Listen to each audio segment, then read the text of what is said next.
Hello and welcome back to the last party animal card from this series.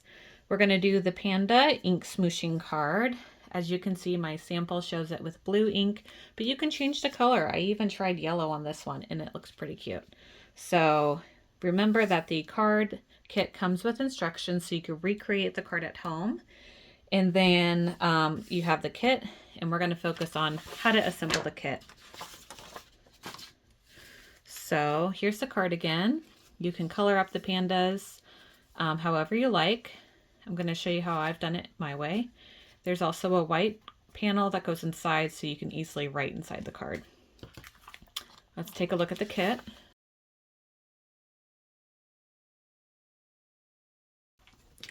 It comes with a black card base. It already has a score in there for you. It has the panda images stamped.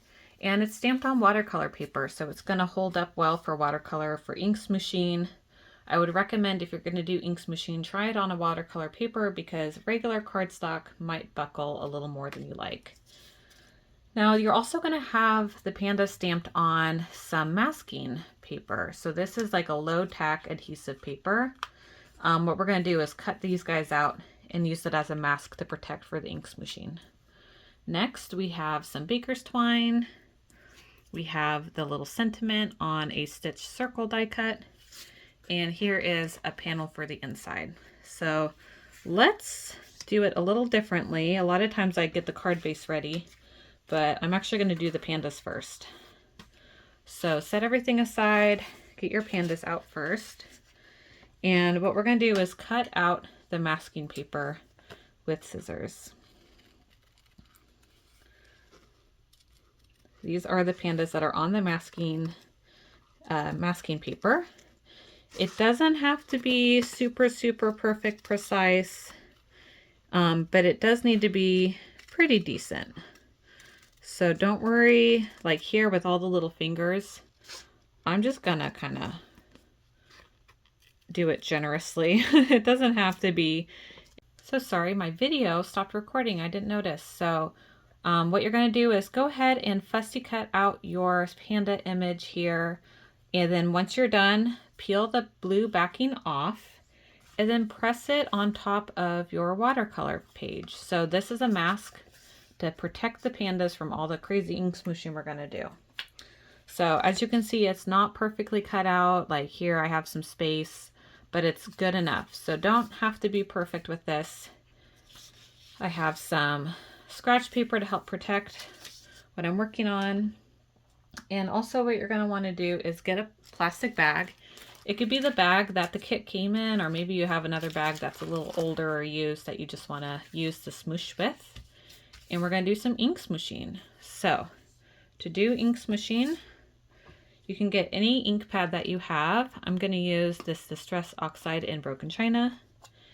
And I'm just going to press it on the plastic a little bit. Doesn't need to be a ton because I can always do more later.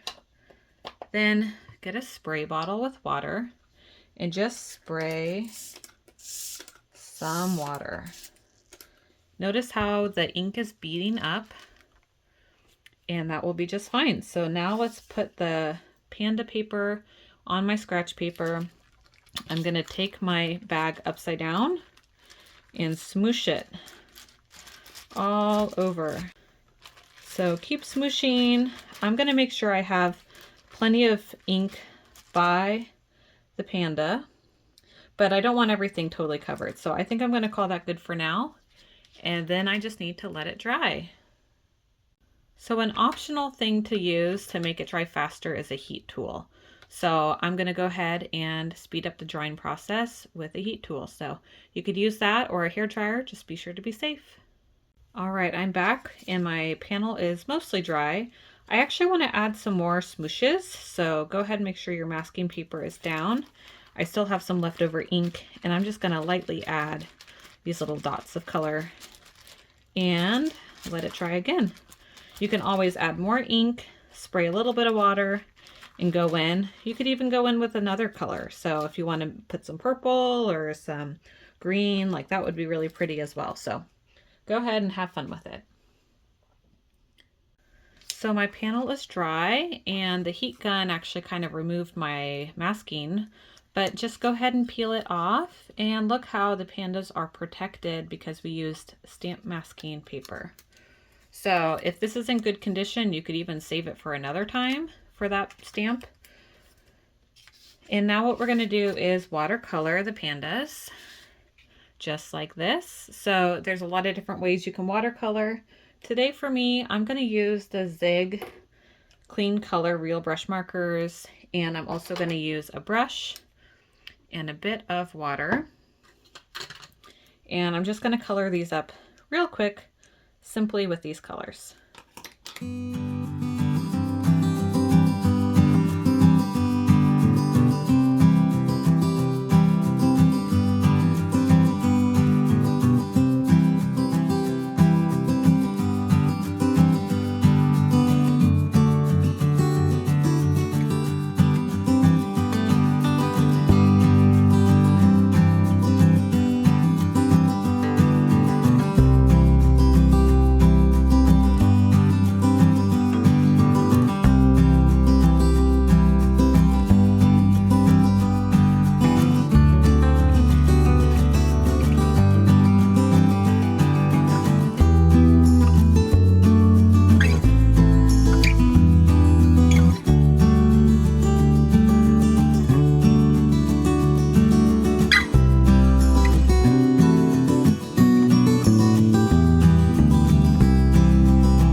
Alright, so I ended up using a yellow as well.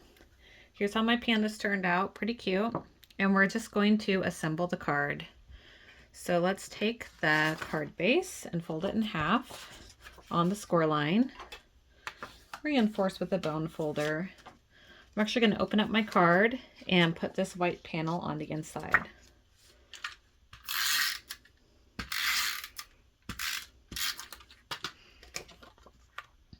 Just like this.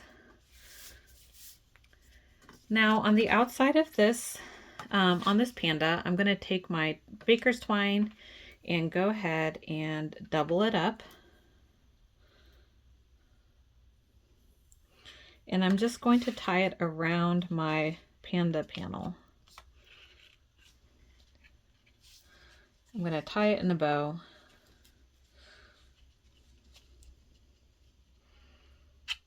Actually, I think I'll just tie it in a double knot and trim off the edge.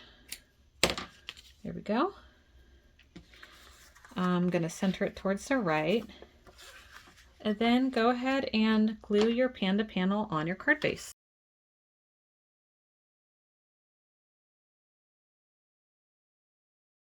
So now that my panel is down, I have my little sentiment and I put some foam tape on the back side. And I'm going to go ahead and put it on the left here.